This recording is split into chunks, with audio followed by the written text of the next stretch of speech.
Yes, Colin would like you to know this is the best bump shot money can buy. Right there. That is our control room. They do work so hard and do such a good job. Thanks, you guys. Welcome back to American Sunrise. I'm Dr. G. Thanks for joining us. Time now for today's health news, sponsored by the Wellness Company. And under the microscope today, the Trump administration's new deal to cut prices for popular weight loss drugs.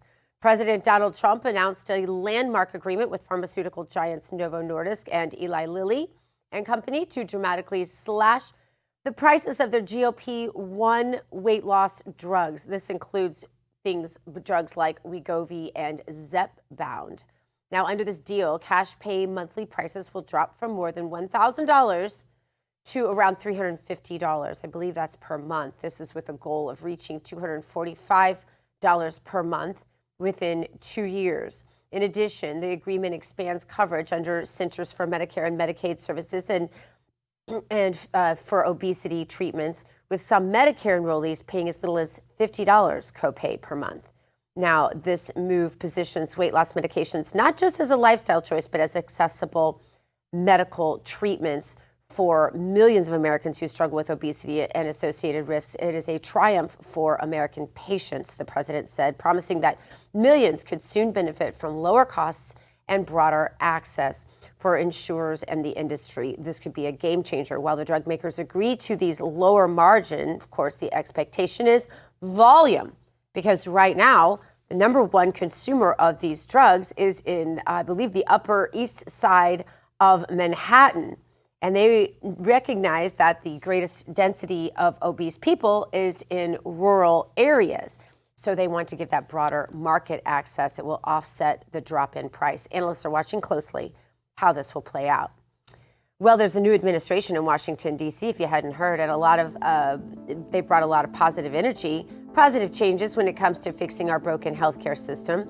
The reality, though, there's only so much government can do, and if you really want to make America healthy again, it's going to start at home with each of us, and that's where the Wellness Company comes in. You see and hear from their doctors on this network, and you know that their products are the gold standard when it comes to keeping you safe and healthy. They make sure you are prepared for whatever happens with their series of prescription medical kits. These kits have an assortment of life-saving medications and guidebooks to assist in the proper use of the meds. Additionally, the Wellness Company offers a variety of products from parasite cleanses to methylene blue to weight loss, so much more. These can help you stay healthy and live a longer, more satisfying life. Make America healthy again starts at home. Do your part. Protect the health of yourself and your family. Go to twc.health/RAV today. Give it an order. That's twc.health/RAV. Use the promo code RAV. That'll save you 10%. 10%. 10% deep bro. 10% deep bro flying on that airplane. You are so hip and so cool. That's what my kids tell me all the time. Mom, you're so G.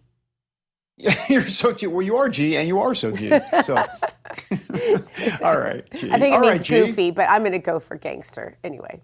Yeah, you gangsta. All right, all right. We just need to stop now. Over to New York. Speaking of gangsters, no, I'm just all right.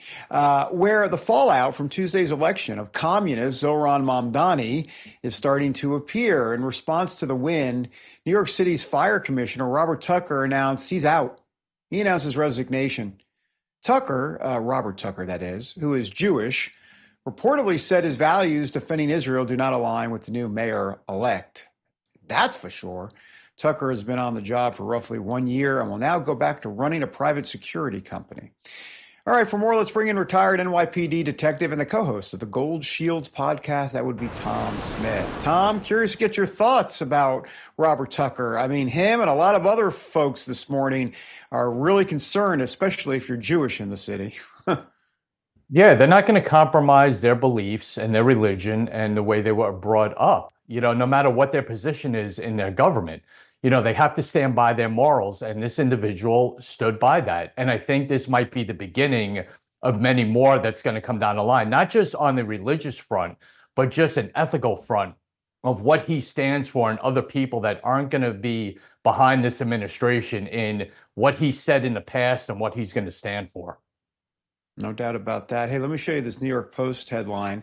And sadly, it has to do with swastikas that were found painted on a Brooklyn yeshiva hours after Zoran Mamdani elected New York City mayor. How much should Jews in New York actually be worried about what Mamdani is either going to do, or more importantly, and probably more probably, kind of start to kind of cause, based on some of his supporters maybe getting the A-OK from Mamdani that, hey, you know what, maybe we need to get a little rambunctious here in the city. Yeah, Dave, listen, we've talked about words mattering and people of influence and politicians mattering what they say and having an influence on the like-minded people out there. You know, all these people have an agenda with causing destruction or causing violence, and all they need is a little push from someone in somewhat of a power trip, you know, in egging them on to do this, and they'll be backed up by it. And Mamdani has shown that. He's out there running his mouth about a lot of things that he's done in the past, and it's going to fire these people up. And that's what the dangerous part lies in New York, not just with swastikas, but what's going to go on a violent level once they really get amped up and he gets into office. Hey, Tom, in the past, he's called for defunding the New York City Police Department. He's since walked that back and says, no, never mind. I wasn't serious about that. Yeah, right, whatever.